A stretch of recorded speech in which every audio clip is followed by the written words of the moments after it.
क्रोध करने वाला खुद भी जलता है और दूसरों को भी जलाता है। बुद्ध अपने शिष्यों को दे रहे थे उपदेश, तभी एक व्यक्ति को बुद्ध की बातें अच्छी नहीं लगी। वह उठा और बुद्ध का अपमान कर दिया। बुरी बातों को बार बार याद करने से हमारी परेशानियां बढ़ती हैं, मन अशांत होता है। इसीलिए दुख देने वाली बातों को भूलकर आगे बढ़ना चाहिए। इस संबंध में गौतम बुद्ध का एक प्रसंग प्रचलित है। गौतम बुद्ध अलग अलग क्षेत्रों में भ्रमण करते और अपने शिष्यों को उपदेश देते थे। एक गांव में वे उपदेश दे रहे थे। बुद्ध ने कहा कि क्रोध ऐसी अग्नि है जिसमें क्रोध करने वाला खुद भी जलता है और दूसरों को भी जलाता है। बुद्ध के प्रवचन सुनने के लिए बड़ी संख्या में लोग वहां बैठे थे। उन लोगों में बहुत गुस्से वाला एक व्यक्ति भी बैठा हुआ था। उसे ये बातें पसंद नहीं आई। वह अचानक उठा और बोलने लगा कि बुद्ध, तुम पाखंडी हो। बड़ी बड़ी बातें करना ही तुम्हारा काम है।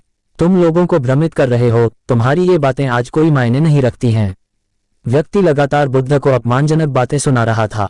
वहां बैठे सभी लोग ये देखकर हैरान थे कि बुद्ध ये सब शांति से सुन रहे थे, लेकिन कुछ बोल नहीं रहे थे। क्रोधी व्यक्ति बुद्ध को शांत देखकर और ज्यादा क्रोधित हो गया। वह बुद्ध के पास गया और उनके मुंह पर थूककर वहां से चला गया। घर पहुंचकर क्रोधी व्यक्ति का मन शांत हुआ तो उसे अपने किए पर बहुत पछतावा हुआ। वह बुद्ध से क्षमा मांगने पहुंचा, लेकिन उस गांव से बुद्ध पड़ोस के गांव के लिए निकल चुके थे। वह व्यक्ति बुद्ध को खोजते हुए दूसरे गांव में पहुंच गया। वहां व्यक्ति को जैसे ही बुद्ध दिखाई दिए, वह उनके चरणों में गिर गया और क्षमा मांगने लगा। बुद्ध ने उस व्यक्ति से पूछा, तुम कौन हो और क्षमा क्यों मांग रहे हो? उस व्यक्ति ने कहा, क्या आप भूल गए? मैंने कल आपके साथ बुरा व्यवहार किया था, आपका अपमान किया था। बुद्ध ने कहा, बीता हुआ कल मैं वहीं छोड़ आया हूं और तुम अभी भी वहीं रुके हुए हो। तुम्हें गलती पर पछतावा है, तुमने पश्चाताप कर लिया, अब तुम निष्पाप हो गए हो। बुरी बातें याद करते रहने से हमारा आज बर्बाद हो जाता है। इस आदत की वजह से भविष्य भी बिगड़ सकता है।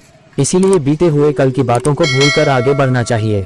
दोस्तों, आप हमारे चैनल पर नए हैं तो चैनल को सब्सक्राइब करें।